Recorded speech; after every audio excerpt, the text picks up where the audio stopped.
आखिर क्यों middle class वाले लोग है ना मिडिल क्लास में ही रह जाते हैं, गरीब गरीब ही रह जाता है, अमीर और ज़्यादा अमीर हो जाता है। तो कुछ ना साइकोलॉजिकली आप जो चीज़ें अपने बच्चों को सिखाते हैं वो कहीं ना कहीं आपको जनरेशनली इस चीज़ के अंदर बांध के रख लेती है। Let's take an example. एक बच्चा है जो अमीर घर के अंदर पैदा हुआ है और एक बच्चा जो गरीब घर के अंदर पैदा हुआ है, उन दोनों के अंदर डिफरेंस क्या होता है? अगर वो दोनों ही लोग कहीं गए शोरूम के अंदर या फिर कहीं भी, तो जब अमीर घर का बच्चा देखेगा ना उस चीज़ को, कि मान लो कि कोई चीज़ है 10-12 हज़ार का, एक कोई let's take an example teddy bear है ना, अब वो 10-12 हज़ार का है। अब कोई गरीब इंसान है या फिर कोई मिडिल क्लास है, उसका हो सकता है कि एक जगह पर रहते हुए उसका अच्छा खासा एक महीने का खर्चा निकल जाए।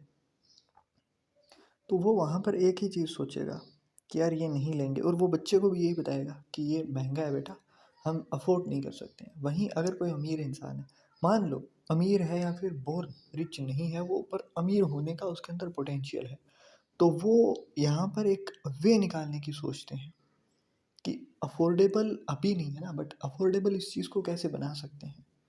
तो यहाँ पर वो तिकड़म लगाने की सोचेंगे और वो किसी ना किसी तरीके से उस चीज़ को ले लेंगे। सबसे पहली चीज़ ये होती है। अब यहाँ पर ना दिक्कत ये नहीं है कि आप कौन सी चीज़ अफ़ोर्ड कर सकते हो, कौन सी नहीं। यहाँ पर दोनों ही बच्चों के ब्रेन के अंदर क्या चीज़ गई। सबसे पहले वाले को इतना पता चल गया कि ये वाली चीज़ हमारी औकात से बाहर है, हमें ट्राई नहीं करनी है। वहीं जो जिसके अंदर पोटेंशियल है, उसे एक चीज़ का पता चल गया कि आज ये हो सकता है मैं अफ़ोर्ड ना कर पाऊँ, बट हाँ, मैं अफ़ोर्ड इसे कर सकता हूँ। अगर मैं थोड़ा-सा दिमाग लगाऊँ, थोड़ा-सा कुछ एफ़र्ट डालूँ ना, तो मैं ये चीज़ लेकर के जा सकता हूँ। तो इसके बच्चे के दिमाग में शुरू से ये चीज़ आ गई है कि अगर मैं चाहूँ तो पॉसिबल है। और ये पॉसिबिलिटी वाला गेम है ना, लास्ट में जाते जाते गेम बदल देता है सारा। वहीं दूसरी चीज़, अब कुछ लोग चीज़ें पढ़ रहे होते हैं ना, तो वहाँ पर क्या होता है कि बच्चों को सिखाया ही जाता है कि यार ये वाला जो टॉपिक है ये हार्ड है, छोड़ दो इसे, क्या पता एग्ज़ाम में आए ना आए। वहीं जो बंदा रिच होने की या फिर जिसके अंदर पोटेंशियल है कि वो कुछ बड़ा करेगा आगे जा कर के, वो कुछ टूल्स निकालेगा, कोई ना कोई सॉल्यूशन निकालेगा कि इस चीज़ को मैं कैसे ईज़िली ग्रैस्प कर सकता हूँ, ताकि अगर आ जाए बाय चांस तो लोग तो नहीं कर रहे होंगे, बट अगर मैं कर गया तो मुझे एडवांटेज मिलेगा कि मैं जो भीड़ है उससे आगे निकल जाऊँगा। और यही लोग ना कॉम्पिटिशन्स के अंदर आगे निकल भी जाते हैं, और हर जगह कॉम्पिटिशन है। मैं कॉम्पिटिटिव एग्ज़ाम्स की बात नहीं कर रहा हूँ यहाँ पर।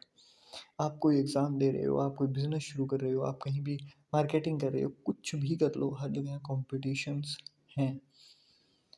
थर्ड थिंग, जब बच्चा अपने पेरेंट्स के पास प्रॉब्लम लेकर के जाता है ना, तो मिडिल क्लास वाले क्या होते हैं कि हम ये सोचते हैं कि हमारा बच्चा है, तो सोल्व भी हम ही करने बैठ जाते हैं उस चीज़ को। सेम आपको पैटर्न दिखाई देगा। मिडिल क्लास का बच्चा जो होगा ना, वो 24-25 साल की उम्र तक शादी हो गई, उसकी आगे की चीज़ें सेटल करनी है, उसके अंदर उसके पेरेंट्स अच्छा खासा रोल देते हैं, है ना? पेरेंट्स का ही नेटवर्क चला तो शादी करवा दी।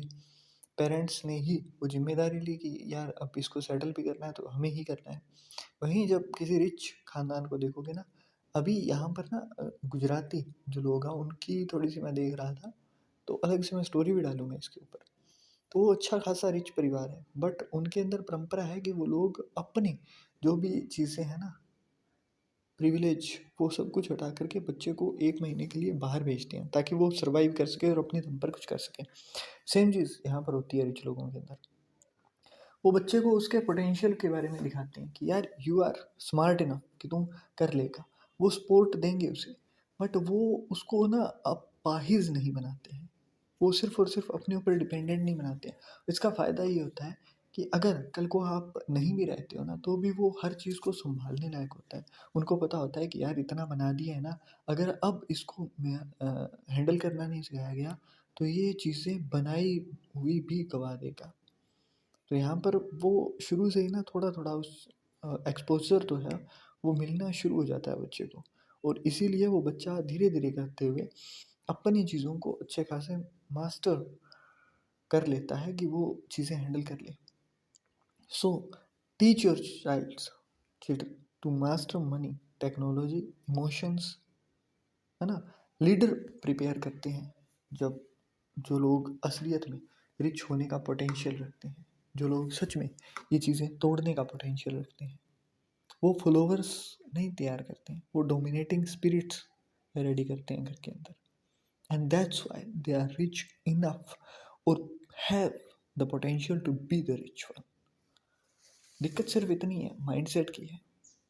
आप कुछ ऐसा नहीं कर रहे हो जो बाकी भीड़ नहीं कर रही है, बट आप कुछ ऐसा कर रहे हो जो 10%, जो टॉप 10% है, टॉप 5% है, वो नहीं कर रही है।